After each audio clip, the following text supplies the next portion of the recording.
Là, c'est le second panel sur la préservation du patrimoine moderne et la gestion des droits de succession.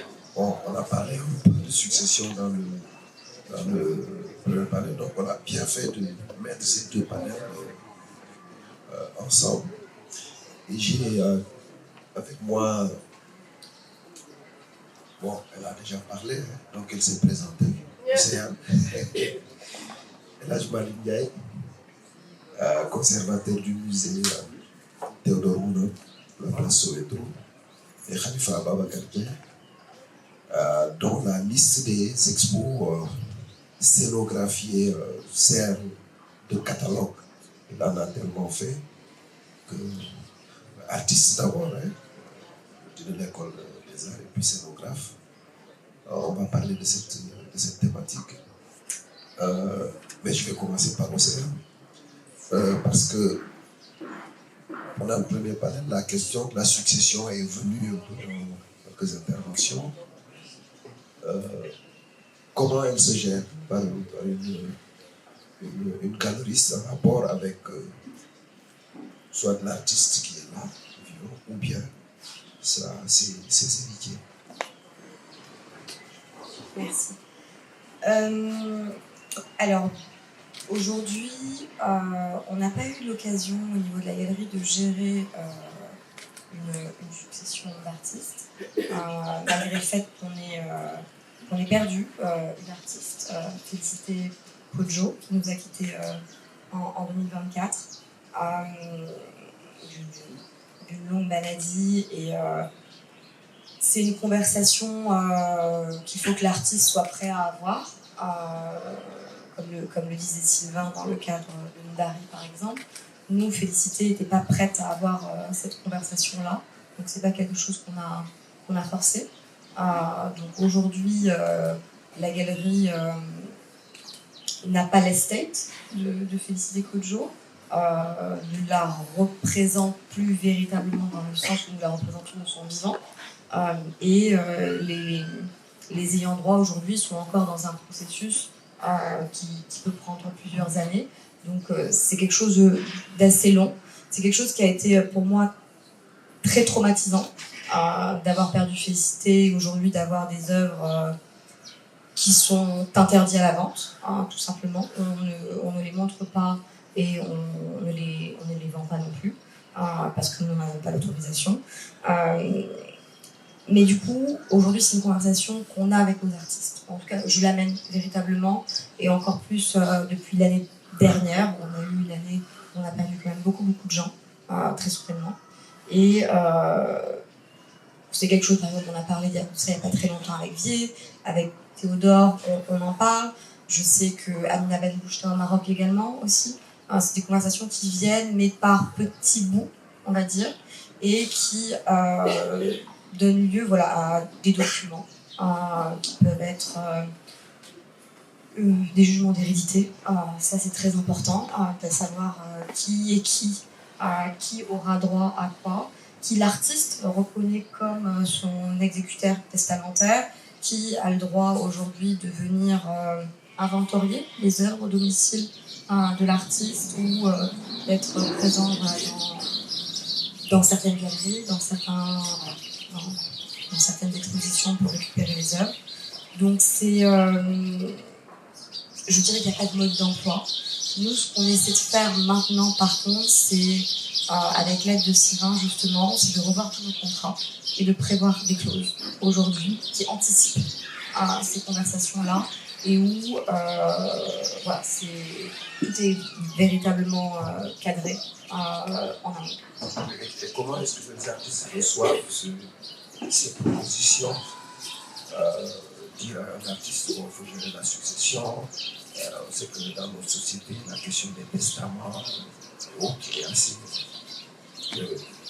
sensible, au sens où les artistes ne sont pas enclins à en faire. Comment est-ce qu'ils le reçoivent? Comment est-ce que vous essayez de les convaincre à ce plaisir? Alors moi, je ne suis pas là pour convaincre, je suis là pour respecter des volontés.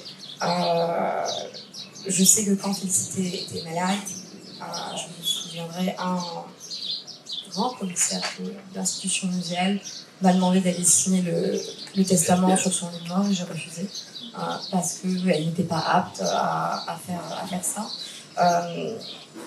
C'est généralement bien pris parce que c'est la manière dans laquelle vous l'amenez, c'est-à-dire qu'il y a un cadre à poser qui est aujourd'hui, il t'arrive quelque chose, qu'est-ce que je fais?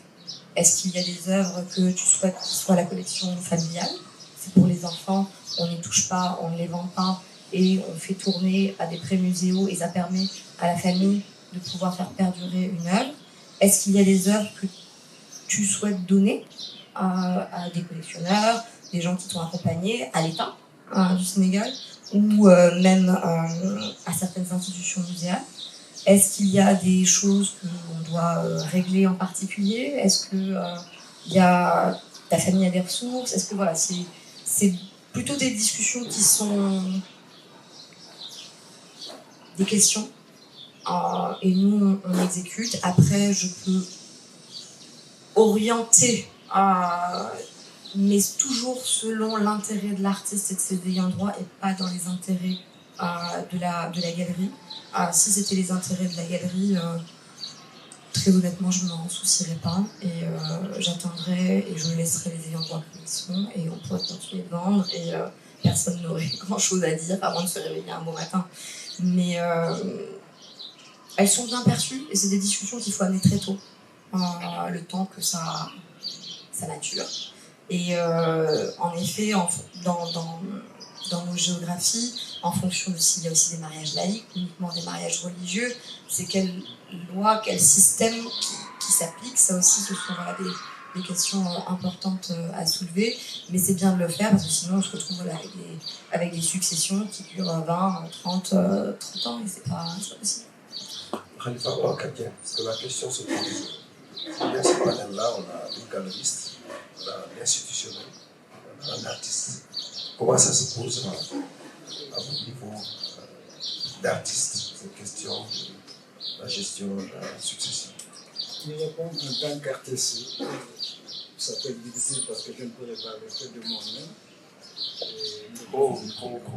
Au-delà de moi-même, peut-être que certains artistes se retrouveront devant moi comment je vois la chose, parce que je suis un artiste, mais je n'ai pas d'enfant.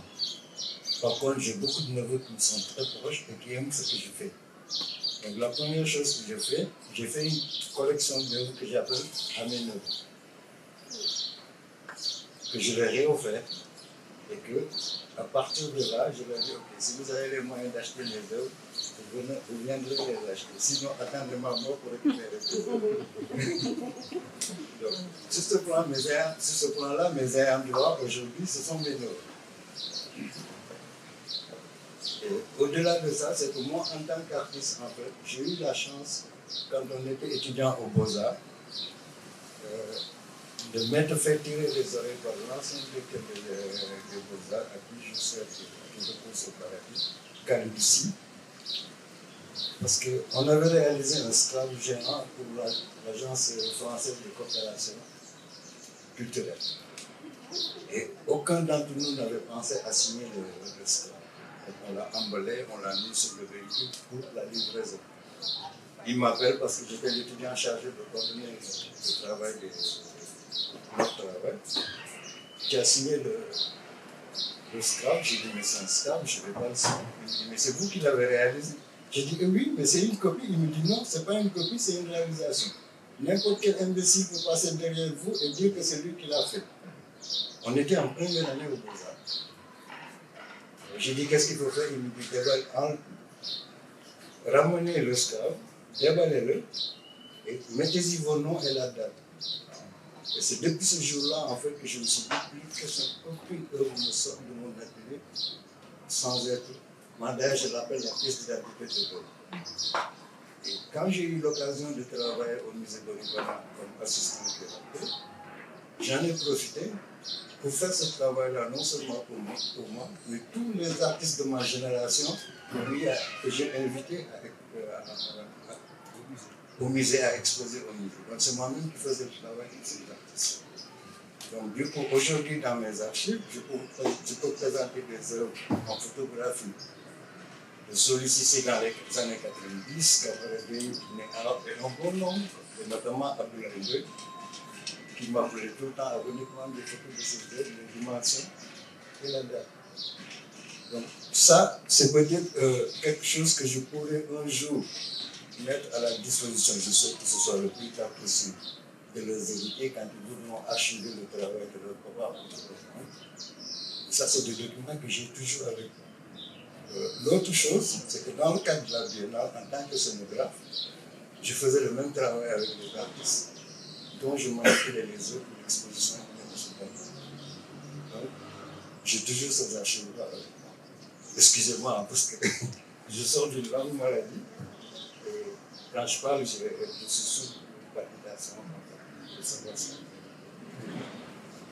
Et donc, du coup, droit de suite ou d'héritage, je n'ai jamais été confronté à ça. Les deux rares cas où j'ai été confronté à ça, c'est que je l'avais fait par pure amitié et disponible. Il s'agit de jeune Sidi Diallo qui est sélectionné et pris la première Biennale de 2014, où sa mère m'a sollicité en me disant, je ne sais pas où sont ses œuvres, qu'est-ce qu'il a fait, qu'est-ce qu'il n'a pas fait, qui lui doit quelque chose, qui ne lui doit pas quelque chose. Il n'y a que toi que je connais, et le ministère de la Culture comme interlocuteur. Est-ce que tu peux m'aider? J'ai dit bon, je vais faire tout ce que je peux. Heureusement, Aïcha John est passée par là. Elle m'a expliqué, en fait, elle m'a fait part de tout ce qu'elle avait comme œuvre concernant Sidi Diallo. Et je suis allé chez elle. On a fait l'archivage ensemble. Sidi, la même année, avait été sélectionné par la Biennale de Lyon. Et donc, du coup, à la Biennale de Lyon, je ne sais pas qui leur a donné mon contact, mais en tout cas, j'ai été appelé, on m'a appelé pour me dire que on nous a dit que par rapport aux œuvres de Sidi Diallo, vous êtes son représentant. J'ai dit non, je ne suis pas son représentant, c'est un artiste qui m'était très proche. Et sa mère m'a demandé de faire certains travaux pour eux, certains travaux pour eux. Donc c'est là, en fait, officiellement, la Biennale de Lyon m'avait pris comme représentant de Sidi Diallo, et notamment ces œuvres m'ont été envoyées pour que je les mette dans un état pour pouvoir le donner à la famille pour qu'ils puissent. Et à la Biennale suivante, la francophonie a voulu lui rendre un hommage. Donc du coup, je m'étais occupé de recenser toutes les œuvres, les préparer, les mettre sous cadre, ou les encadrer, sous châssis, ou les encadrer en vue de cette exposition-là. Mais après, j'ai tout remis entre les mains de la famille et j'ai pris de la distance par rapport à ça. Mais concrètement, je n'ai jamais été confronté. El Hadj Malick Ndiaye, conservateur d'un musée, d'une institution, dans le panel précédent, on a parlé des institutions, mais le rôle dans le travail de traçage des œuvres. Est-ce que la question de la succession aussi est posée des discussions dans le travail que vous menez à la tête d'une institution comme le musée? En ce qui nous concerne, non, parce que nous sommes un musée assez particulier.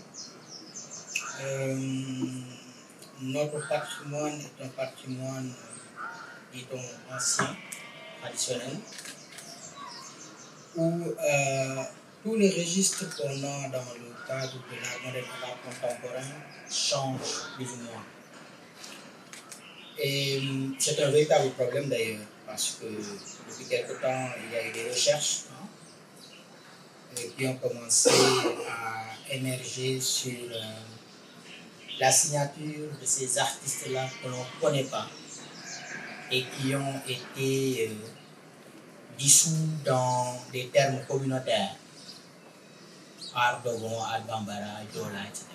Donc c'est toute une problématique qui sort un peu de ce cadre-là, mais qui concerne la recherche. Et il y a des expositions d'ailleurs qui ont été faites où on a retrouvé des artistes qui ont signé avec leur style, qui n'ont pas signé comme on a dans l'art moderne et contemporain, une signature classique.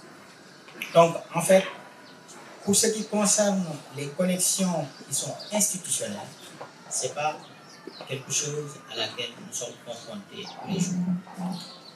Toutefois, dans le cadre légal de manière globale, dans le cadre organisationnel, on participe à des débats, bien sûr, sur comment on peut organiser la traçabilité des œuvres. De manière globale, nous, c'est professionnel, hein? C'est le travail. C'est-à-dire que quand une œuvre entre au musée, nous avons ce qu'on appelle la fiche d'inventaire. La fiche d'inventaire, c'est pratiquement une carte nationale d'identité. Hein? Et si on pousse loin, on se rend compte, et c'est un peu cocasse parce qu'on se rend compte qu'une œuvre d'art, c'est pratiquement presque une personne. Dans la manière dont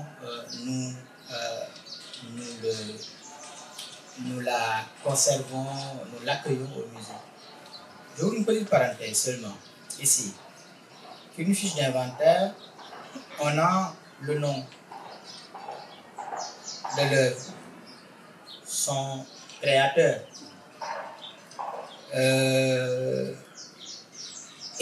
et dans tous ces registres, on trouve des équivalents avec nous dans notre carte d'identité.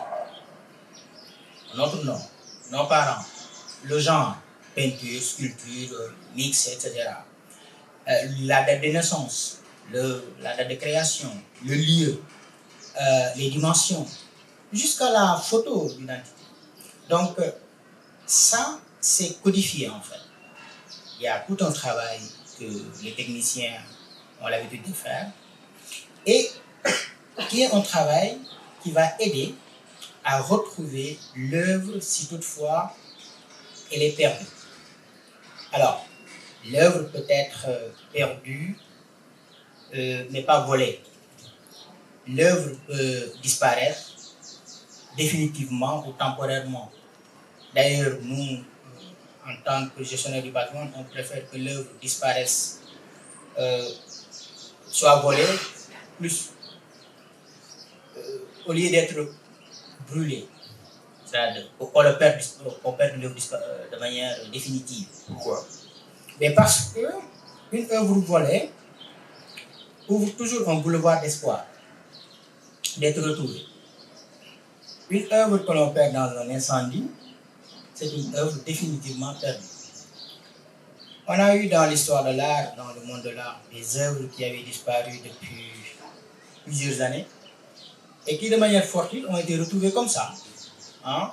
Tous les jours, on voit des exemples de grandes œuvres. En fait, souvent, c'est des chefs-d'œuvre, mais il y a de petites œuvres dont les médias ne font pas. Par exemple, nous, on a eu, et on ne le dit pas souvent, une pièce qui nous a été restituée, qui est sortie sans qu'on s'en rende compte d'ailleurs, et ça c'est un autre cas dans les collections, dans les années 80, qui a transité en Aquitaine, qui s'est retrouvé en Belgique dans une galerie, et le galeriste que j'ai rencontré à Dakar m'a montré l'œuvre, et il était certain que l'œuvre avait été volée. Lui, il le savait depuis quelque temps, et il nous a dit, j'ai toutes les preuves, et je ne peux pas vous en dire plus, mais je veux restituer l'œuvre. Et donc, l'œuvre a été restituée au musée il y a quelques temps. Et quand on retourne dans la fiche d'inventaire, et notamment dans les photos du catalogue, on avait assez d'indices et assez de preuves pour se rendre compte qu'il a raison et que cette œuvre-là avait été volée.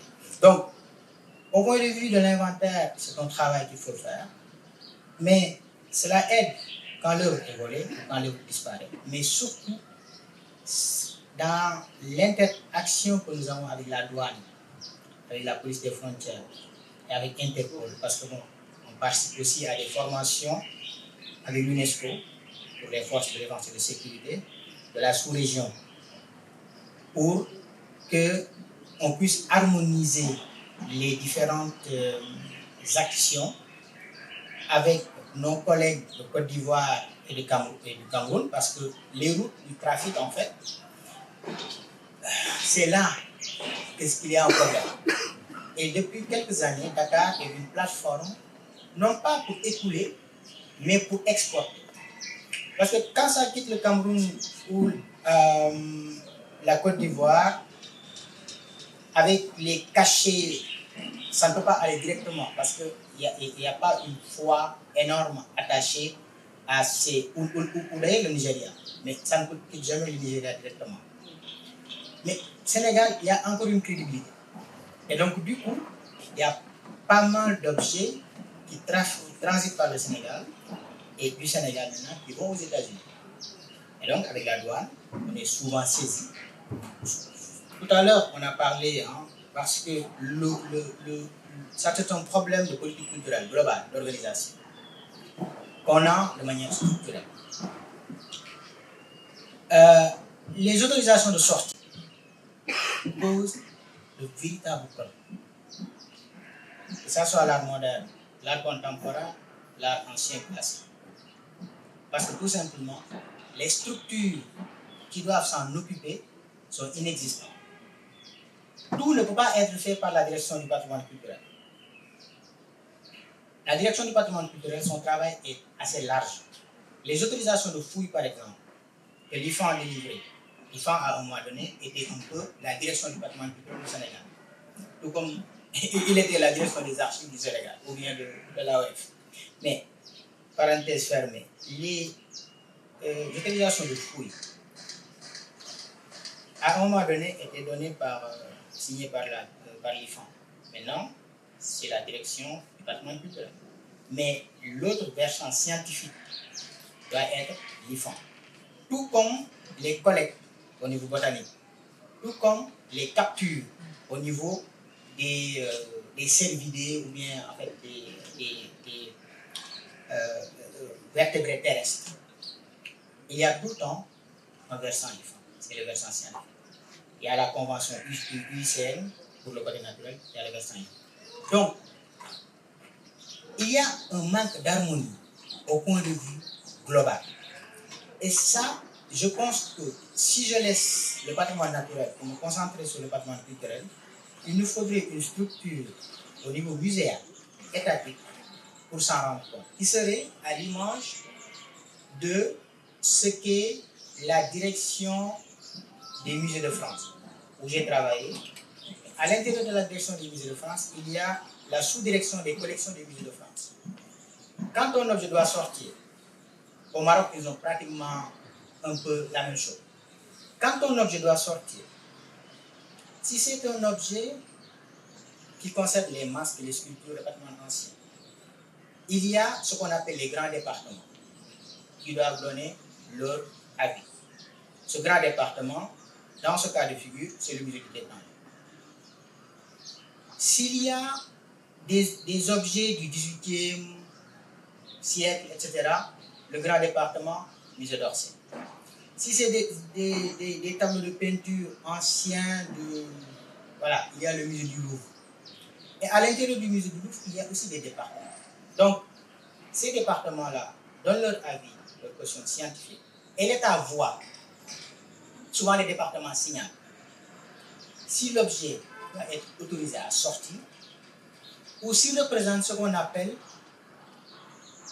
un trésor national.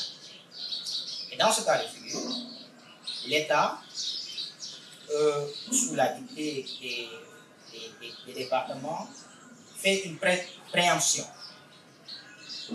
Donc, met la main là-dessus, le temps que, souvent, moi je suis dans la commission d'acquisition du musée du Tétan, et à l'intérieur de cette commission, on a une sous-commission préemption, c'est-à-dire que ça va très vite. À Drouot, il y a des objets qui sont vendus. On voit, bon, je le dis comme ça, qu'il y a un bicorne de Napoléon qui doit partir. C'est insensé, mais ça ne va pas se passer comme ça. C'est un exemple. Dans la nuit, il y a dans cette commission 2 ou 3 personnes qui sont très réactifs, qu'on va consulter pour la préemption. Là, c'est un exemple. Mais bon, le bicorne de Napoléon ne va pas concerner le musée du Tétan. Et ça, c'est une organisation au niveau national qui le permet. Qui permettra que le patrimoine contemporain, parce que généralement, quand on parle de patrimoine, généralement, même dans sa définition, on l'historicise. Alors qu'on oublie souvent qu'il y a ce patrimoine contemporain qui, avec des ayants droit, qui ont besoin de quoi vivre, et qui voient qu'ils sont assis sur un trésor, peuvent, à un moment donné, être amenés à brader un patrimoine exceptionnel qui, normalement, avec l'histoire et le statut de l'artiste, devait normalement être un patrimoine, un trésor national. Mais pour que cela soit le cas, il faudrait qu'au niveau national, il y ait une certaine organisation minimale pour qu'on puisse être amené à signaler et à demander des avis à des référents qui, en ce moment, alertent, discutent et aident à mieux faire une rétention de ce patrimoine. Toutefois, il y a tout le temps un problème entre cette organisation et les galeries. Parce que si cette organisation, je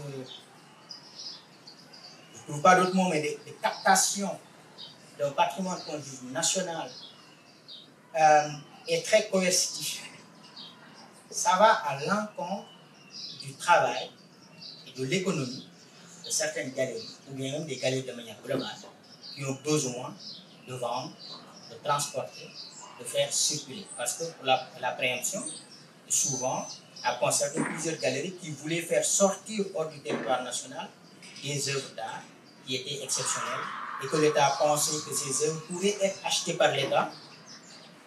Mais en ce moment, la loi, ici aussi, c'est un autre cadre juridique. On le rencontre dans la sous-région, les lois ne sont pas harmonisées. Elles ne peuvent pas l'être dans tous les cas, mais l'écart est énorme. Et la loi peut donner un temps à l'État pour se prononcer. Il achète ou il n'achète pas. Il ne peut pas pour que l'œuvre puisse sortir et que la galerie puisse faire son travail. Donc, en fait, il y a plusieurs axes interconnectés, mais à mon avis, qui relèvent tous d'une organisation et d'une administration et qui a un impact structurel. Là, tout à l'heure, je ne vais pas développer là-dessus, mais j'ai travaillé en tant qu'historien de l'art là-dessus il y a quelques années sur le patrimoine, le catalogue du patrimoine privé artistique de l'État. Et j'ai fait pas mal d'enquêtes à l'époque avec l'ancien directeur du patrimoine et comment ils s'organisaient eux pour faire le travail d'inventaire. Mais un inventaire doit être aussi ce qu'on appelle un récollement. L'inventaire et le récollement qui doit minimum être décennal. Mais on est resté, je ne sais pas combien de temps, sans faire cet inventaire. Et quand on le faisait à l'époque, il y a une ministre de la République où on avait trouvé une tapisserie des manufactures sénégalaises des arts décoratifs sous le lit de son petit-fils dans sa maison, tapisserie qui était à l'origine accrochée dans les bureaux du ministère. Je ne dirai pas le nom. Je m'arrête. Il n'y a pas eu beaucoup de ministres. On a des pistes. On a des pistes. Mais moi, je vais vous poser une question pratique. Il y a quelques mois, une amie m'a envoyé la photo d'une œuvre de Bocar Patillon. Le comte dit que c'est son père qui lui a laissé. Dans ce cas pratique, comment se gère la succession de cette amie d'œuvres ayant appartenu à son père et aussi des ayants droit de Bocar Patillon, parce que Bocar Patillon a une famille, a des héritiers. Elle me posait cette question-là, mais moi je ne savais pas comment lui répondre. Je vous envoie cette question. Je pense que Sylvain a déjà répondu à la question tout à l'heure. Et j'avais envie de lui dire, c'est le même cas quand on va en terrain. Il y a un terrain qu'on vend, on dit c'est le terrain de la famille. Quelqu'un se prononce pour dire je suis ayant droit, mais il faudrait bien, je pense, s'assurer que... Mais ces deux niveaux-là, comment est-ce que ces deux niveaux-là sont sérieux? Alors, je ne sais pas si vous avez besoin d'enregistrer. Non, il y a peut-être ce que tu as dit tout à l'heure. Non, en fait, le problème est très précis. Je vous ai dit tout à l'heure qu'il y a une règle de droit qui dit qu'en matière de meubles, possession vaut titre. C'est-à-dire que dès que c'est un objet mobilier, ce n'est pas un objet immobilier, à partir du moment où c'est avec moi, c'est à moi. Donc, si cette personne a un tableau avec elle, il est à elle, personne ne peut venir le lui contester.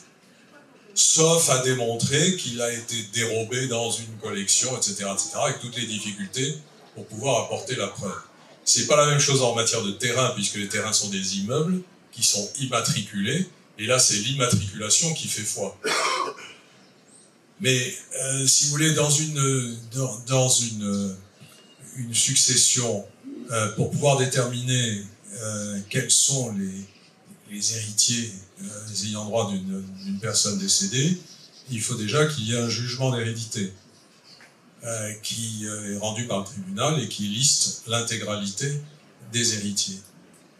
Ensuite, il faut que ces héritiers-là soit s'entendent pour le partage et chacun prend sa part, soit désignent l'un d'entre eux pour pouvoir les représenter et administrer la succession. Et encore faut-il qu'il y ait des traces écrites de tout cela. Je ne peux pas venir dire « je représente les héritiers telle chose » alors que je n'ai aucun mandat dans ce sens. Donc c'est ça la règle d'une façon générale. Mais c'est toujours très, très compliqué à mettre en œuvre lorsque on est sur des biens qui transitent d'une main à l'autre sans qu'on en ait de traces véritables et qu'il n'y a jamais eu de documents écrits pour pouvoir reconstituer d'où vient une œuvre. En parlant de la ministre, tout à l'heure, ça m'a rappelé une anecdote d'un artiste qui me confie quand il est allé rendre visite à un ministre. Il a trouvé du Moustapha Tibé dans la maison et qu'il était sûr que ce Moustapha Tibé-là n'était pas, avait été peut-être acquis d'une manière, disons, plus ou moins frauduleuse. Mais bon, ça c'est aussi, ça rejoint ce qu'on disait dans le premier panel. Océane, sur les droits de succession pour les artistes dont vous gérez le catalogue, le patrimoine, quels sont les... Est-ce que vous pouvez nous donner des problèmes, quelques difficultés? En tout cas, comment ça se passe? Quelles sont les difficultés auxquelles vous êtes confrontés quand vous gérez ces successions-là pour les cas où ça s'est présenté à vous? Les héritiers et les ayants droit sont, je pense, soit ça se passe très très bien, soit ça ne se passe pas bien parce qu'il y a une méconnaissance, que les enfants n'étaient pas forcément proches de leurs parents, qu'il y a une méconnaissance et qu'il y a aussi surtout le fait que la relation que nous avons peut, en tout cas pour l'instant, les relations que moi j'ai avec les artistes sont avec les artistes, ils ne sont pas avec les enfants des artistes. Donc ça aussi, c'est quelque chose dont on a abordé le sujet avec Sylvain. Il y a une nécessité de construire une relation, parce que la même relation que j'ai de confiance avec l'artiste doit pouvoir continuer avec les ayants droit. C'est pas quelque chose de facile ou de naturel à faire. On a beaucoup de travail et combler tous les volets reste délicat, mais c'est quelque chose qu'on commence à faire énormément parce que y a cette nécessité-là. Tout à l'heure, on parlait de la traçabilité, du jugement d'hérédité, tu parlais de listing, d'inventaire. Nous, c'est quelque chose qu'on a à la galerie et qu'on essaie de mettre à jour et qu'on essaie de faire signer régulièrement les artistes plusieurs fois dans l'année afin d'avoir la preuve que déjà on est bien à jour, que les œuvres qui sont présentes dans les galeries sont bien là, que celles qui ont été vendues ont bien été vendues et que celles qui ont... Et que l'artiste a été bien payé ou pas payé ou en attente de différents paiements. Après, c'est aussi la problématique de comment l'artiste de son vivant voit son œuvre et quel déroulé il souhaite pour sa carrière et qu'est-ce qu'il souhaite aussi à titre posthume. Est-ce que les enfants souhaitent également à titre posthume? Il peut arriver qu'il y ait des ayants droit qui en veulent à l'argent, uniquement à l'argent. Et il y a une nécessité de vendre avec une grosse pression qui est dessus, sinon les galeries se font spoiler le travail qu'elles ont fait du jour au lendemain par voilà, une autre galerie vient, elle va vendre plus rapidement, mieux, plus cher, ou voilà.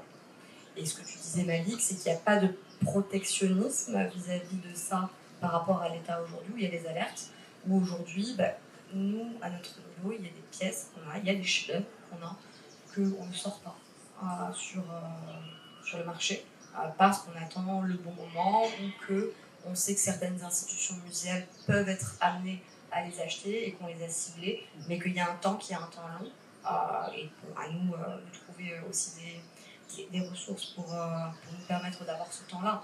Mais c'est un système qui est compliqué, et pour parler de la traçabilité aussi, nous on a le cas aujourd'hui d'artistes dont les familles ont elles-mêmes volé les œuvres. Et les œuvres sont aujourd'hui dans la nature. Il n'y a pas forcément de photos, il n'y a pas forcément d'inventaire, parce qu'il n'y a pas forcément de galerie à l'époque, mais il y a des artistes qui se souviennent, je ne retrouve pas cette œuvre-là, ça je ne sais pas où c'est, il va y avoir une photo, Océane, il y a ça, est-ce que tu peux regarder? Et des fois, elles ressortent dans les maisons de vente aux enchères. Et de là, je sais, j'ai eu le cas il n'y a pas longtemps, j'ai contacté la maison de vente aux enchères, je leur ai mis l'artiste en copie en disant l'artiste me dit que cette œuvre lui a été volée. Malheureusement, on n'a pas la preuve, mais nous aimerions nous positionner en priorité pour acheter l'œuvre. Les maisons de vente sont généralement au besoin de vendre. L'artiste n'a pas la priorité, à moins que vous ayez le responsable de la vente qu'on connaisse et qui nous dit non, on va pousser. Et il y a eu des cas comme ça. En tout cas, sur le dernier cas que j'ai dû me battre aux enchères pour acheter l'œuvre.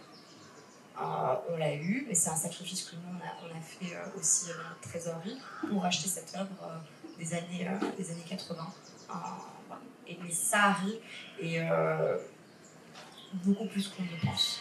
Et c'est pour ça que c'est important, les questions de provenance. Aujourd'hui, il y a des artistes qui ont vendu à des moments de leur vie ou de leur carrière où les œuvres ne valaient pas forcément grand-chose, où ils étaient dans un besoin financier, et donc dans pas les meilleures dispositions, en tout cas qui ne leur permettaient pas d'être lucides sur ça, et des marchands les rachètent, puis les revendent. Il n'y a pas de droit de suite qui va être versé selon les géographies, et ces marchands ou galeristes ne font pas le travail de mise en avant ou d'investissement que nous on va faire par exemple. Mais par contre, ils vont profiter du fruit de notre travail pour pouvoir vendre, notamment aux institutions. Sur ces questions-là, moi je suis drastique. C'est-à-dire que la plupart des institutions muséales, quand on parle de gros artistes, vont recevoir un mail qui va les alerter que les provenances ne sont pas claires, que les œuvres ont été achetées dans ces circonstances, que des droits de suite n'ont pas été payés parce que question de différentes géographies. Nous, on essaie de maintenir les droits de suite. On va prendre un cas un peu précis. Bakary Diémé n'a aucune œuvre passée les années 2010. Il a tout ce qu'il y a après 2010, et tout ce qu'il y a avant, il n'a rien. Parce qu'il a vendu, on ne lui a pas appris, on ne lui a pas expliqué. J'ai retrouvé avec une historienne une œuvre dans une galerie qu'un marchand avait achetée à un collectionneur privé. L'artiste avait dû vendre peut-être l'œuvre à quoi, 150-200 € à l'époque. On l'a racheté 15-20 fois le prix. Et on a payé à l'artiste les droits de suite là-dessus. parce que pour nous, c'était un geste de déjà mettre les choses en ordre. Et aujourd'hui, cette œuvre est plébiscitée par un musée. Rien ne nous y oblige, mais nous allons donner une commission à l'artiste, qui va être une vraie commission sur la vente de cette œuvre. Mais ça, c'est nous. Il n'y a rien qui nous oblige aujourd'hui légalement à faire le travail de ce travail-là de rémunération. Mais c'est des choses qui sont importantes de signifier. Khalifa Ababacar Diagne, est-ce que il y a une discussion entre vous et vos neveux sur le patrimoine que vous leur laissez? Non, sinon, ça ne vous intéresse plus. Non, ça m'intéresse. Parce qu'en fait, j'avais une particularité à la maison. Mon chambre était un tout petit peu la garderie ou je ne sais pas, la maternelle de la famille en fait. Et mes grands frères et mes grandes sœurs, ils avaient l'habitude de dire que j'ai été envoyé à Londres comme ça. Et jusqu'à aujourd'hui, par exemple, mes nièces ou mes neveux qui sont mariés, leur épouse m'appelle par exemple pour mes neveux pour se plaindre du neveu, pour voir en fait la complicité qu'il y a entre mes neveux et moi. D'ailleurs, un de mes neveux a travaillé avec Marie-Pierre dans le cadre de son musée numérique. Et donc, du coup, c'est eux qui se débrouillent en fait pour faire ce patrimoine. Par exemple, un de mes neveux, le jour de son mariage, il voulait me dire que il a toujours dans sa chambre l'œuvre que je lui avais offert quand il avait réussi l'examen d'entrée en 6e. Je dis donc, il est temps que je t'en fasse une autre. Donc, ça veut dire qu'il avait quoi, 8-9 ans. Et il me rappelle quand il a eu 30 ans qu'il a toujours l'œuvre dans sa chambre. Mais comme je dis en fait, c'est des œuvres en fait qui ont été identifiées. Moi, aucune œuvre ne sort de mon atelier, que ce soit pour un don ou pour une vente ou pour une expo, sans qu'il y ait la fiche technique complète derrière, et accompagnée de ma biographie de forme, mon CV que j'accroche derrière, certificat de vente ou certificat de don, quand j'en fais un cadeau. Et les artistes, durant le temps où j'étais au musée Borivana, les artistes qui offraient des œuvres, je leur donnais un certificat de don, une attestation de don au musée Borivana. Et je leur devais en fait de tout faire pour que chaque année, au moins dans une exposition, que je présente leur œuvre, que je parle d'eux.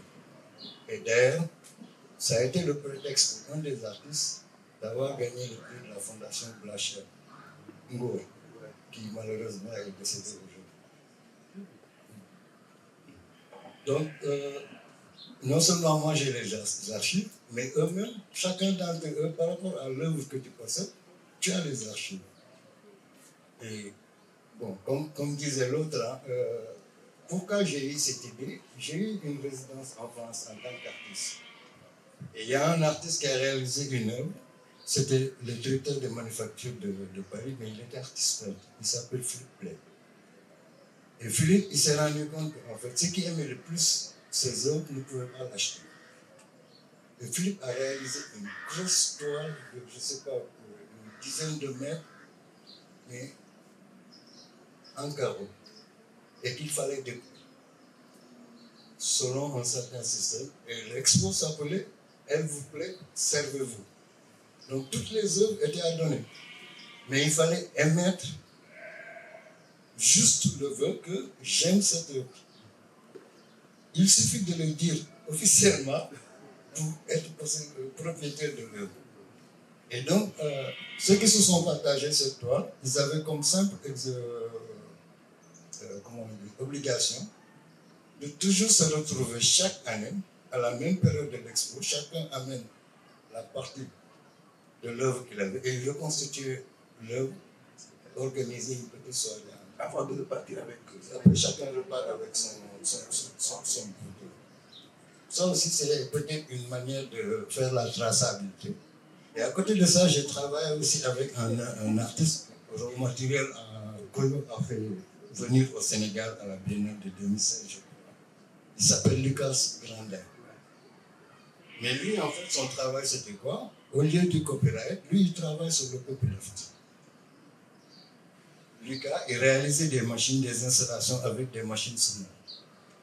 Et au lieu d'offrir les œuvres, les plans de réalisation de ces œuvres, en fait, de ces installations, étaient imprimés sur des t-shirts. Donc, dès que tu lui achètes un t-shirt, tu as le droit de reproduire l'œuvre et de le posséder,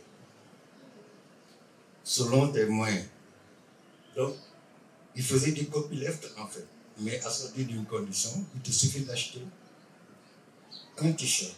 Donc c'est pour ça que j'ai dit que pour cette histoire de droit de suite, malgré la légitimité, des fois c'est pas évident du tout. Parce que moi personnellement, je n'ai jamais travaillé en tant que galeriste ou quelque chose comme ça. Dans le cadre du musée Bouribana, j'ai eu à avoir un tout petit peu le statut d'un galeriste, mais c'était vraiment pas ça. Parce que les fondateurs du musée étaient aussi des acheteurs.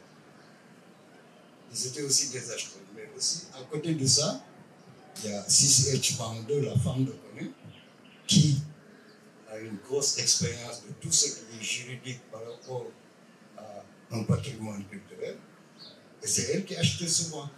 Donc, en ayant du respect pour ça. Parce qu'il y a des moments, elle me sollicite en me disant, tel artiste, est-ce qu'il est toujours vivant? Je dis oui. J'ai envie de lui acheter quelque chose pour lui donner de l'argent parce que j'aime toujours son travail.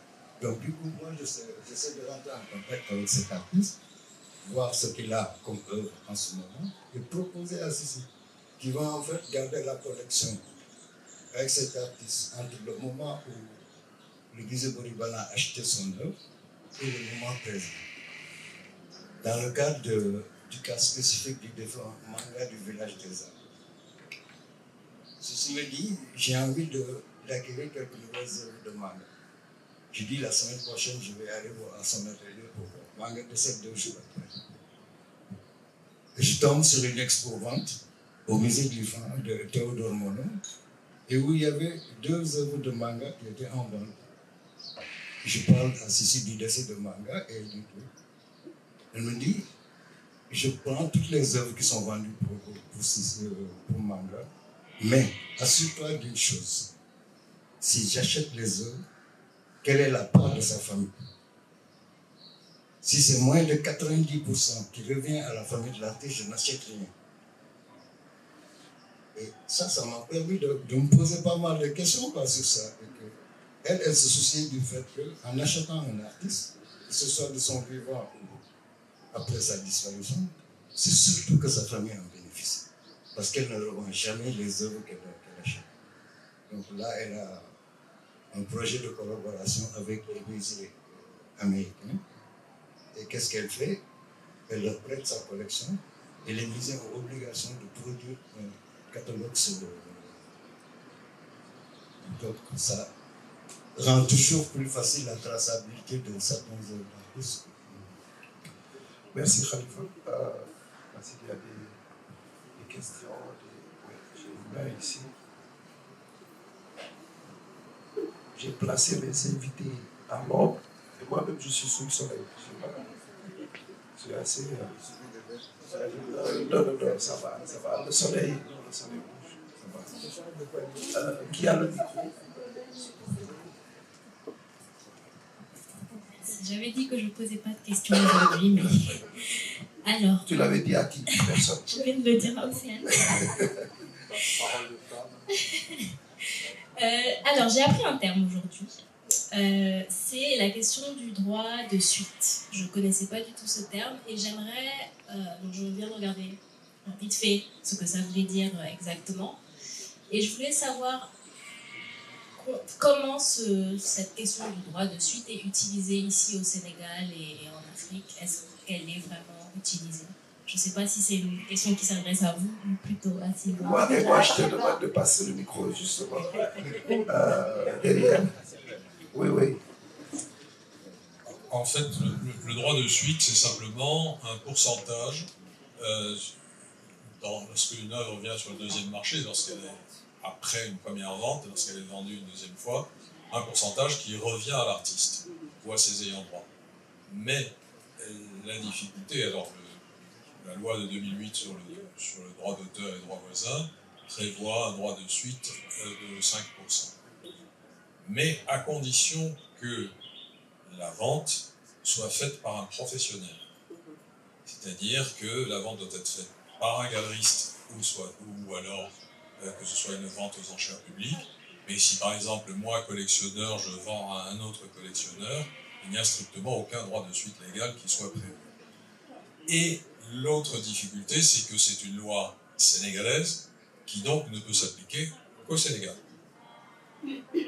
Ce qui veut dire que si on voulait pouvoir l'appliquer pour des ventes à l'extérieur, il faudrait qu'il y ait des conventions qui existent ou des conventions internationales pour pouvoir rendre ça applicable.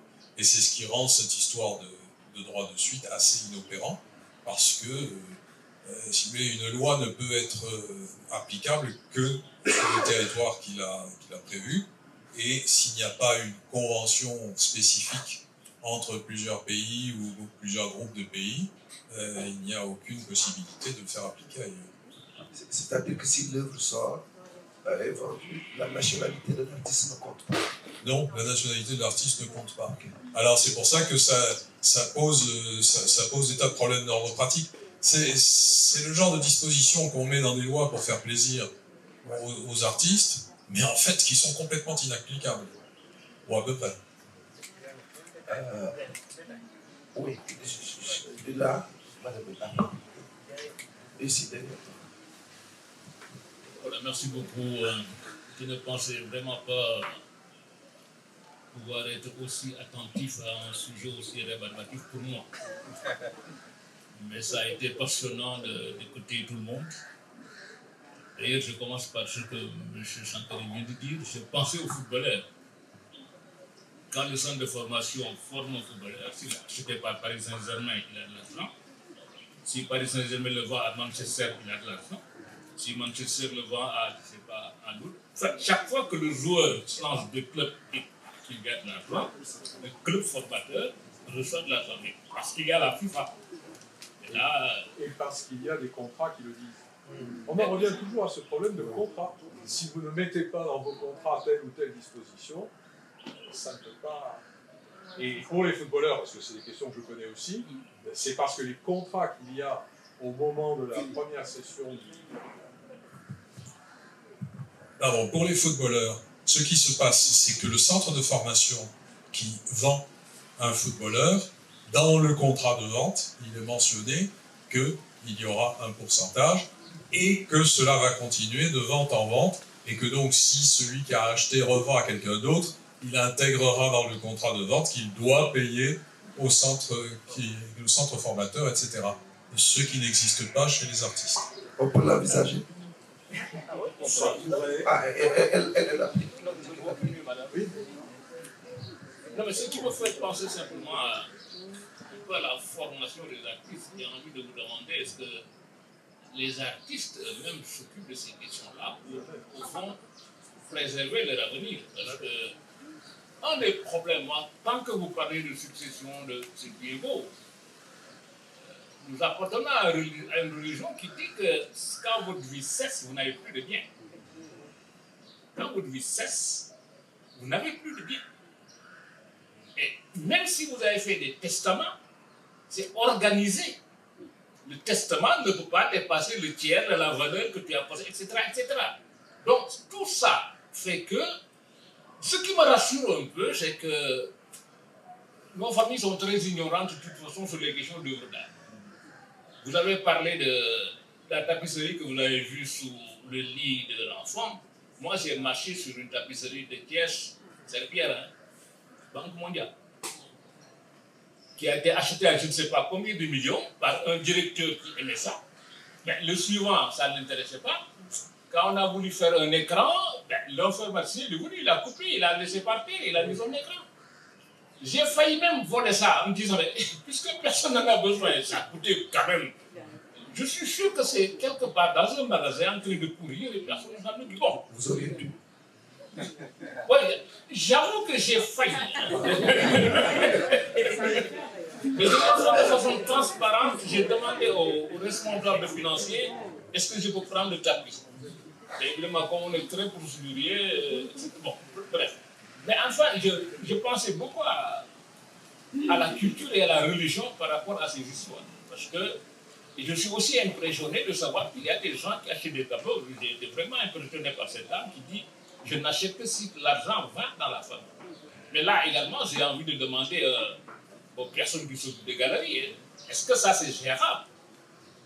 Vous gérez un artiste et voilà quelqu'un qui veut acheter qui dit mais à condition que l'argent aille dans un endroit. Enfin, tout ça me semble un peu C'était dans le compliqué. cadre spécifique d'un artiste qui d'abord est son ami et qui venait juste de décéder.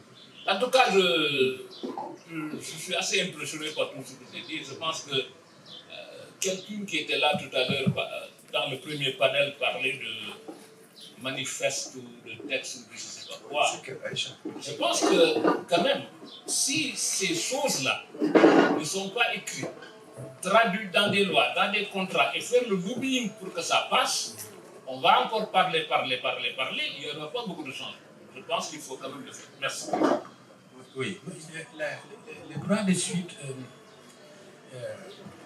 n'est pas très connu ici, ça vient de l'aide. Hein. C'est actuellement au niveau de la SODAV, on en a fait une communication sérieuse sur le droit de suite. Parce que le droit de suite, c'est un droit qui a été créé à partir d'histoire. Les artistes qui disparaissent, leur famille tombe dans la désuétude et après, son œuvre est vendue à des marques.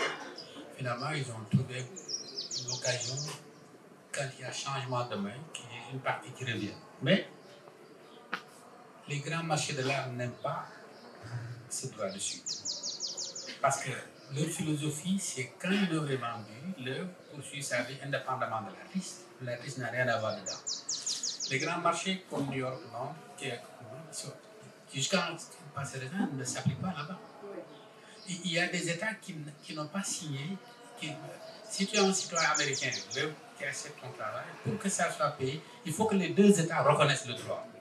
Pour que le droit puisse être appliqué. Si les deux États ne le reconnaissent pas, et dans certains pays, c'est limité à 12 000 €. Quelle que soit la qualité de l'œuvre, c'est plafonné. En fait, c'est quand on est dans un monde spéculatif, le problème c'est qu'il y a une rupture entre l'œuvre et l'artiste. Hein, et c'est un peu la philosophie. Bon, merci. Question.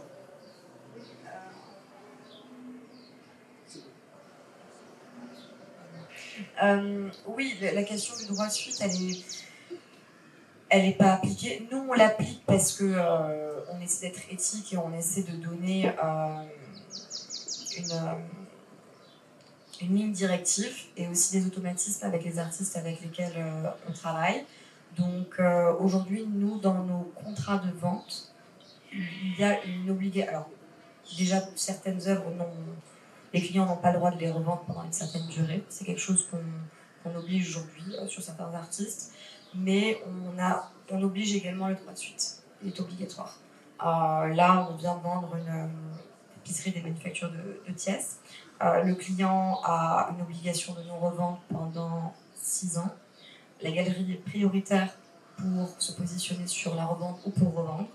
Et l'obligation de droit de suite de 5% pour l'artiste et pour la manufacture de Thiès. Ça, c'est quelque chose qu'on essaie de mettre vraiment en avant, mais c'est vrai que par exemple, quand j'ai acheté cette œuvre de Bakary, ou même quand j'ai acheté cette œuvre aux enchères, l'artiste n'a été dans aucune conversation pour pouvoir percevoir ce droit-là. C'est moi qui l'ai fait sur de l'argent en plus qu'on avait pour pouvoir faire les choses correctement. Mais de plus en plus d'institutions sont sensibles, parce qu'on se rend compte qu'il y a un déséquilibre, et que notamment les institutions muséales ne peuvent pas faire le travail de mise en avant et magnifier, glorifier, utiliser notre patrimoine sans le faire dans une certaine mesure, dans certaines règles.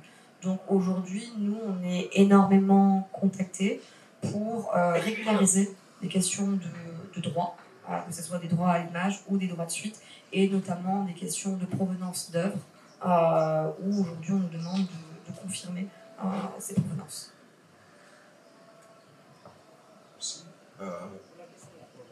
Oui. Oui, pour la question de la provenance, en fait, je pense qu'il faudrait que, parce que les choses évoluent, c'est pas ce qu'on demandait à des galeries il y a quelques temps, on avait partout là-dessus, et je pense qu'il faudrait, de la même manière, que l'on formalise beaucoup les choses et que les galeristes soient obligés d'attester de la provenance des œuvres qu'elles détiennent par développement. Parce que je le dis parce que j'ai été confronté à quelque chose, à 2 reprises. Mais je ne dirai pas son nom. Il n'a pas une galerie, mais il y a une expo qu'on organise. On va signer une convention. Et puis moi, en tant que musée qui accueille l'expo, on me dit qu'il faudrait que dans cette convention, il y ait une clause. Il faudrait que le musée protège les œuvres de toute revendication pour que l'œuvre puisse entrer au Sénégal, participer à l'expo et retourner. Je me souviens qu'en 1966, Senghor avait été confronté à ce même cas, mais ça c'était au niveau étatique. Pour les expositions qui devaient se passer au musée dynamique, ça ne concernait pas les expos qui devaient se passer à l'ancien palais de justice, au palais de justice. Et pour les expos qui devaient se passer au musée dynamique, Voilà le festival. Quelques musées avaient demandé à l'État du Sénégal, dans la convention, de dire que l'État va protéger les œuvres. L'État est responsable, les œuvres rentrent et sortent. Et là, je prépare une expo là, en 2027, et je rencontre les mêmes problèmes. Alors, et la question que je me pose, c'est que, quitte de la provenance, est-ce que vous pouvez me donner tous les certificats pour ne pas me mettre dans l'embarras? Bon, il y a quelques années, on n'avait peut-être pas trop regardé là-dessus, mais avec tous les débats sur la restitution des œuvres d'art, et ce que Océane vient de dire aussi, des cas où on a des familles qui volent elles-mêmes des œuvres, ou bien des cas où on a des œuvres qui disparaissent et qui ressortent, c'est très chaotique. Et moi, je pense que de la même manière que les musées aujourd'hui sont tenus de veiller beaucoup sur la provenance des œuvres, dans les commissions d'acquisition, si vous voyez ce qui se passe, de plus en plus, c'est très corsé. Et si vous ne présentez pas la provenance de manière très claire, c'est sûr que la commission ne va pas entrer dans l'affaire. On ne va pas voter. Alors, moi, je me pose la question, quitte des galeries. Alors, Océane, hein? Il y a un travail à faire. Hein? Aujourd'hui, Aujourd'hui, on est galeriste. Mais demain, n'importe qui se réveille, il marque sur sa porte qu'il est galeriste, mais qui te dit que la personne dit la vérité? Qui est mon flic à moi? Elle est véridique la question. Aujourd'hui, ça ne m'engage à absolument rien de te signer un papier, de te dire que la provenance elle est claire, etc. Je te le fais, j'ai pas de problème.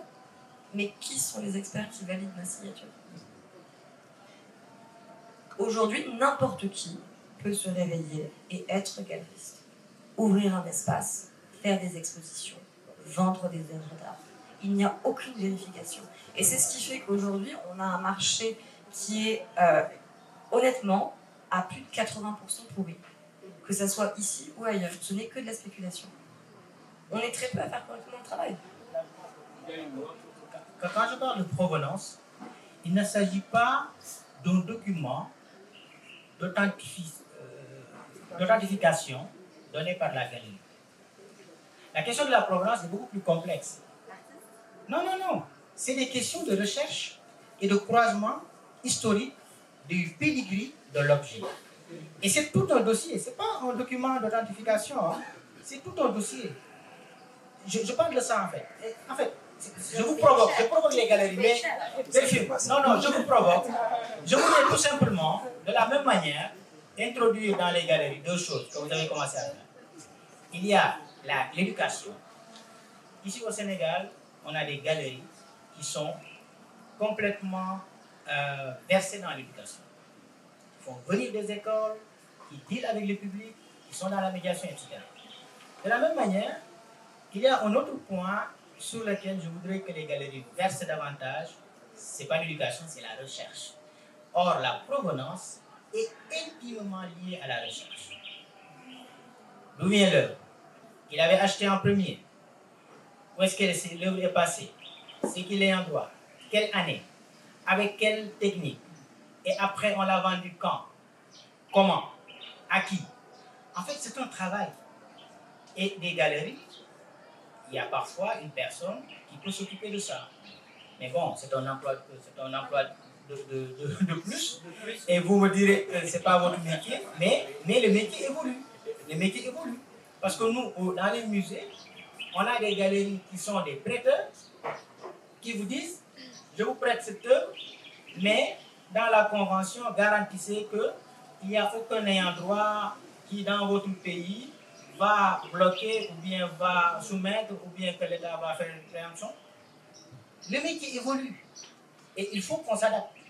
Parce que de manière pratique, nous on rencontre ces questions. Moi je me demande, ces questions ne se posaient pas il y a quelques années, mais maintenant, pourquoi ces questions se posent? Parce qu'il y a un débat global, national. Dans les musées aujourd'hui, il y a des postes qui s'ouvrent dans l'organigramme. Recherche de provenance, il y a des appels à candidature, des étudiants qui postulent, de nouveaux profils qu'on retrouve dans les musées. Recherche de provenance, souvent dans les grands musées, c'est dans le département de la recherche. Dans les petits musées, ça peut être ponctuel. On travaille avec des étudiants, des stagiaires, etc. Mais il faudrait que l'évolution du monde de l'art, l'évolution du monde culturel s'adapte à l'organisation et aux exigences des institutions.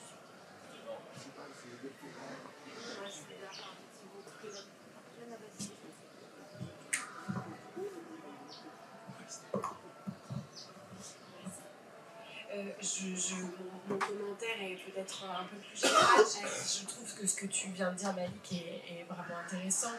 On demande à des galeries qui sont des entreprises commerciales de faire un travail de recherche de provenance et d'un travail scientifique qui, dans un écosystème sain, ne leur appartient pas et qui est un travail qui est censé être mené par des institutions, par des universités, par des musées, par je sais pas, des postes de recherche dans des universités. Donc tu mentionnes que ce sont des postes qui se développent de plus en plus, mais je pense que ce qui est intéressant de réfléchir dans cette question-là, c'est comment on doit regarder l'ensemble de l'écosystème sur ces questions de transmission, de provenance et de validation de récits, de narratifs en fait, puisque la finalité de ça, c'est de dire ces objets qu'on va reconnaître comme étant importants, ils racontent notre histoire, ils racontent l'histoire de l'art, de notre contemporain, de notre pays, de notre sous-région, etc. C'est de regarder un écosystème dans sa généralité. Ici, on a un petit biais qui fait que nos métiers sont passionnants absolument, Océane et à moi, qui est qu'on nous a toujours demandé un peu plus qu'un métier de galeriste commercial. C'est passionnant, je ne serais pas du tout là pour m'en plaindre, mais c'est vrai aussi qu'on voit forcément les biais et les torts que ce mélange des genres peut provoquer, à savoir dans des galeries, dans des entreprises qui ont peut-être moins de scrupules qu'on peut l'avoir, que Océane peut l'avoir avec son OH Institut, etc. Et avoir moins de garde-fous. Voilà. Donc, ce qui est intéressant pour moi et ce que j'aimerais bien élargir, c'est aussi cette idée de regarder un écosystème plus large. Et aussi, à l'autre bout de l'écosystème, parce qu'on a beaucoup parlé des artistes qui sont évidemment le cœur de la question, des familles des artistes, mais de l'autre côté de l'écosystème, il y a aussi les gens qui collectionnent. Et comment on peut aussi former, de la même manière qu'on forme un artiste sur ses droits et sur la manière de préserver son travail, comment on peut aussi former, donner des clés de compréhension aux collectionneurs. Pour ceux, ça sera une niche bien sûr, et c'est un peu ce que vous disiez tout à l'heure, ce sont des sujets très particuliers, mais de donner conscience aussi aux gens de comment on achète, qu'est-ce qu'on achète, est-ce que voilà, c'est quelqu'un qui n'a envie que de spéculer, ça existe, mais il y a aussi des gens qui ont des vrais goûts et une vraie volonté de soutenir un artiste à un moment, une amitié, de créer peut-être un petit patrimoine à son échelle, de raconter une petite histoire d'amitié, etc. Et je pense que ça aussi, c'est important de le réinscrire dans cet écosystème global et de ne pas regarder les choses par le bout de la lorgnette, la question des artistes, la question des galeries, des institutions, tout ça doit être lié, et c'est un peu ce que je trouve assez difficile aujourd'hui dans notre marché, dans notre écosystème local.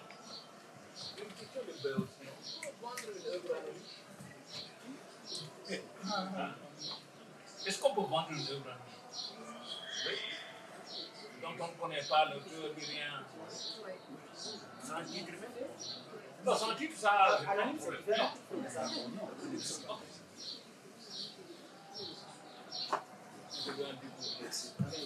Merci.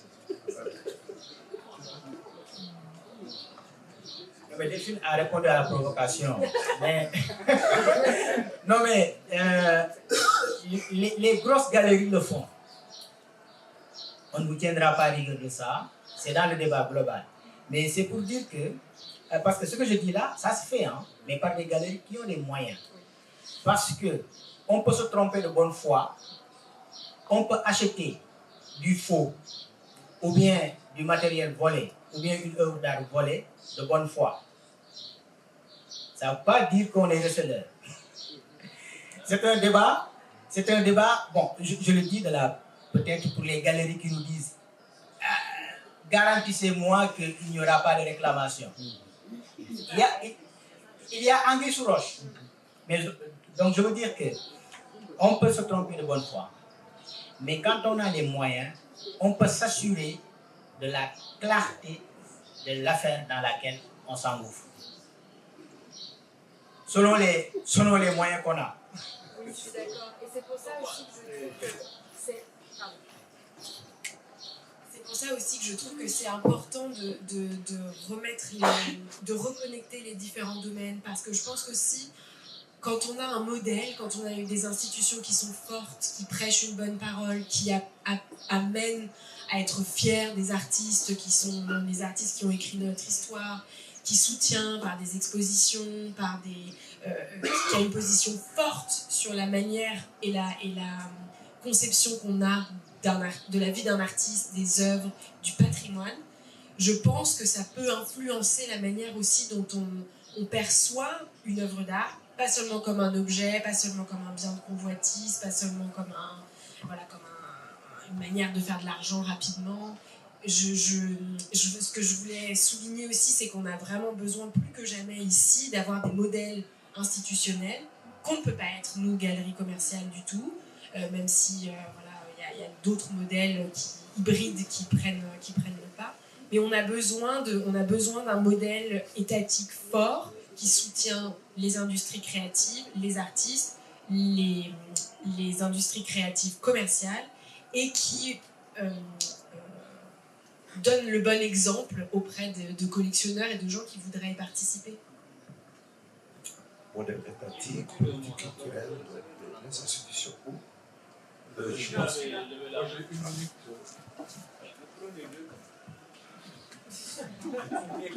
Je voulais juste signaler, c'est dommage qu'on l'ait laissé partir, si j'ose dire. Le précédent directeur de la GIZ, la coopération allemande, son épouse était avocate, et sa seule spécialité, c'était retracer l'histoire des œuvres d'art, et elle consultait pour les musées, pour les galeries, etc.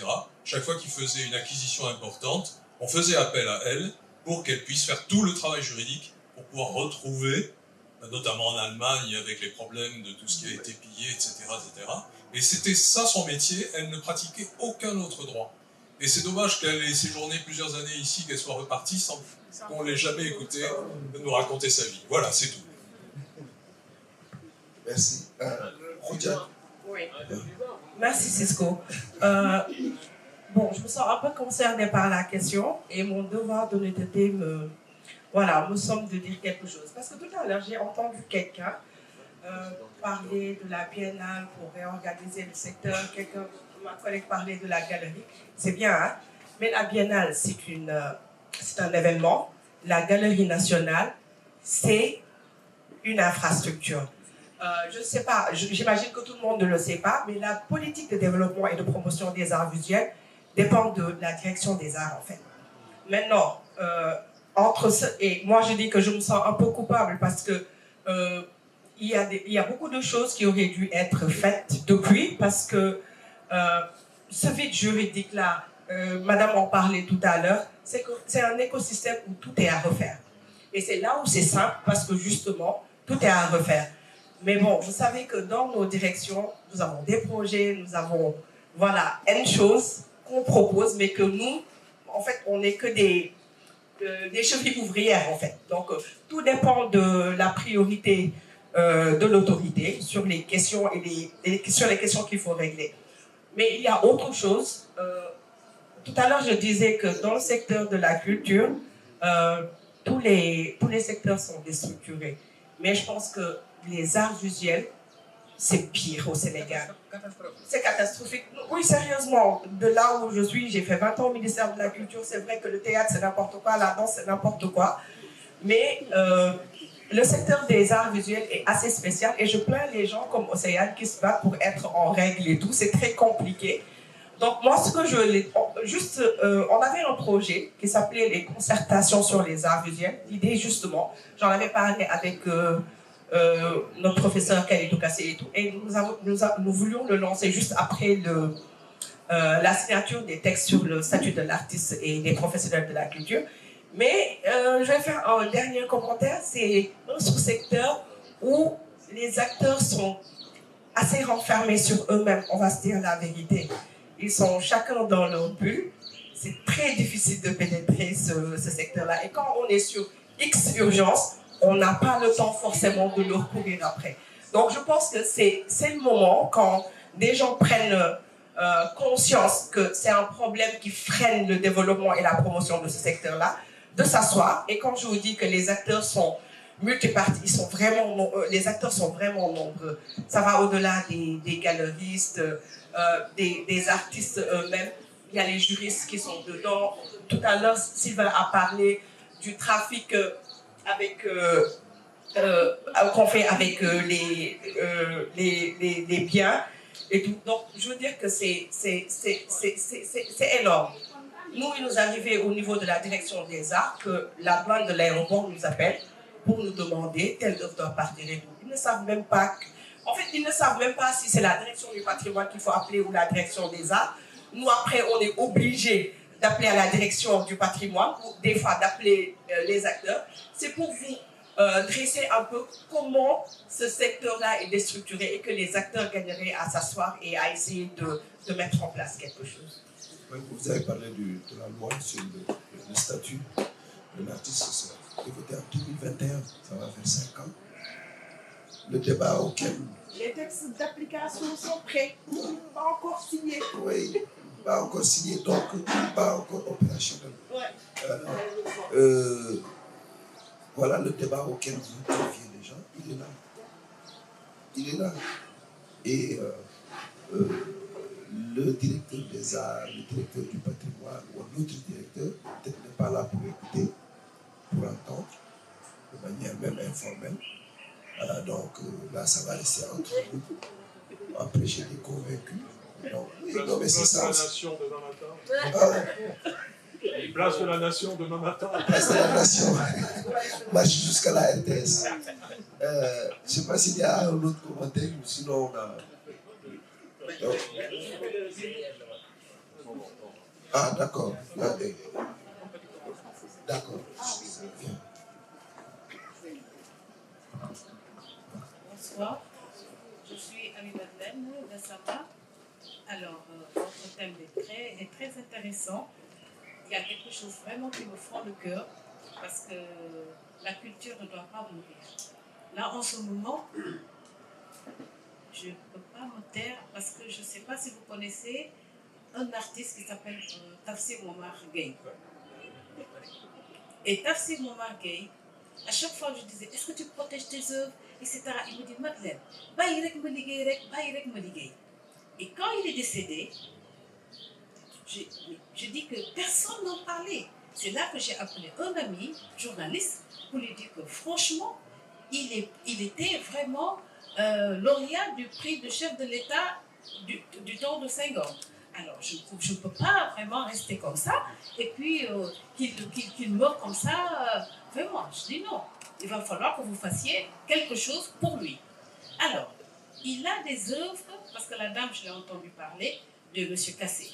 Alors, M. Cassé, s'il peut nous aider dans ce sens, pour récupérer ces œuvres qui sont en France au Mans, je pense que ce serait vraiment l'idéal. C'est tout ce que je peux faire pour ce monsieur. Je vous remercie. Merci. C'est enregistré. Moi, je ne suis pas galériste.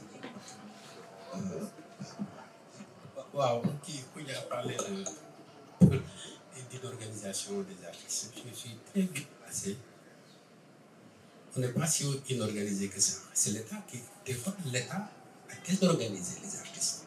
C'est l'État. Vous savez, cette histoire-là a commencé au début des années 2000. Je connais bien. C'est quand Abdoulaye Wade est arrivé au pouvoir. Personnellement, Souleymane Keita et moi, Ousmane Sow, chaque fois, ou presque chaque samedi, on rencontrait Abdoulaye Wade. On était en train de mettre en place une stratégie politique culturelle.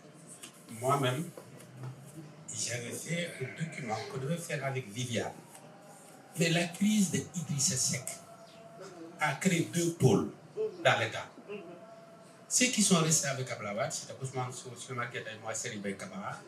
Et d'autres se sont organisés autour de Karim Wade.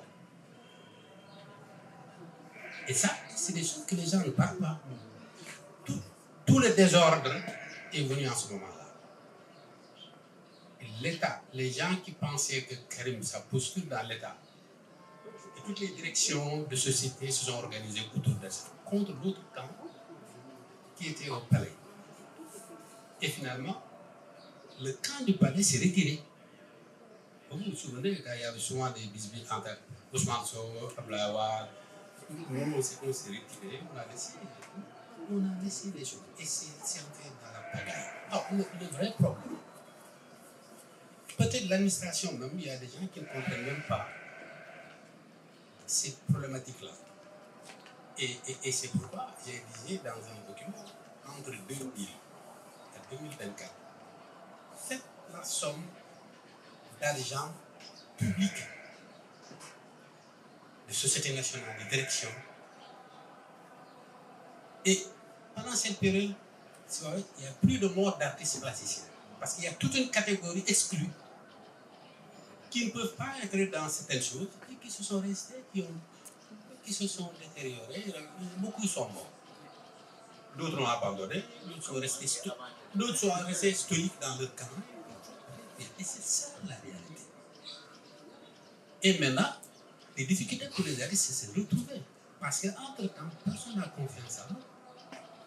Il y a un désordre. Et le désordre, ça avantage certains.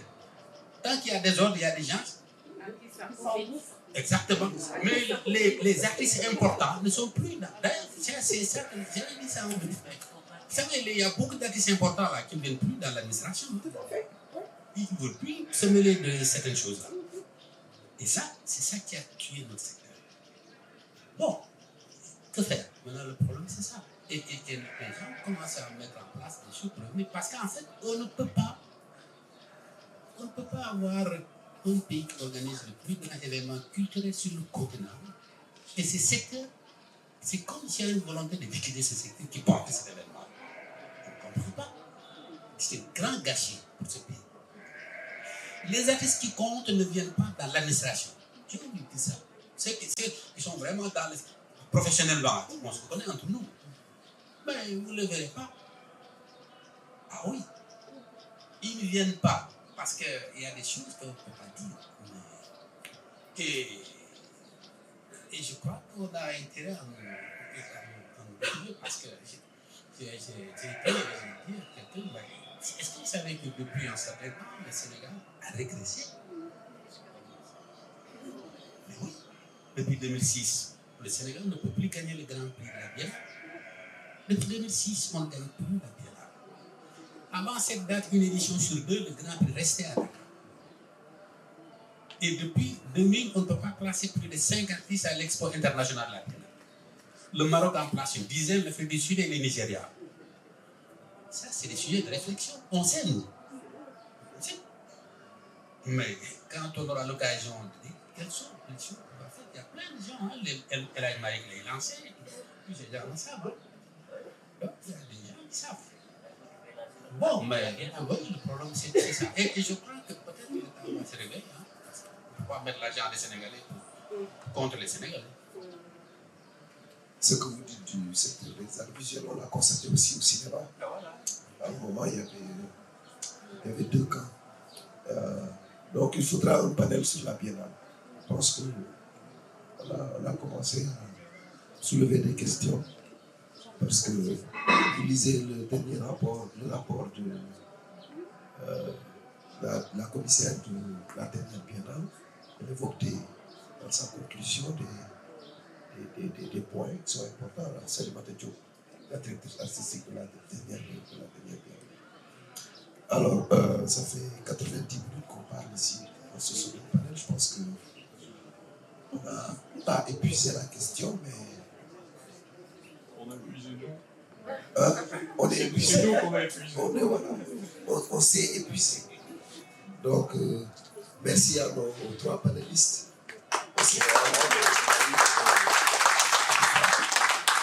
Et aux panélistes du premier, Sylvain Sangalé, Ken Aïcha, et voilà. Donc, nous continuons le mois prochain. Oui. Ah oui, le public. J'allais terminer par le public, mais avant, je voulais donner on continue le mois prochain. On a eu une conversation introductive au début. Donc, introductive. Et puis là, on est en train de décliner par le secteur. Hier, on a vu le film de Mara. Aujourd'hui, on a eu ces 2 panels qui se complètent vraiment. Puisque pendant le premier panel, on a évoqué des points, on a donné des points du second. Et il y a un panel sur l'architecture qui arrive. Il y a un autre sur le patrimoine. Un 3e sur l'école de Dakar, l'héritage de l'école de Dakar. Et le Festival mondial des arts nègres. Et deux de ces panels seront introduits par des films, des courts-métrages, pour nous permettre de parler de ce sujet. Parce que cette année, c'est les 60 ans du Festival mondial des arts nègres. Dans dimanche prochain, je crois, c'était l'ouverture il y a 60 ans, le 1er avril 1966. Donc, on va marquer cet anniversaire par deux panels. Voilà. Merci au public d'être venu. Merci.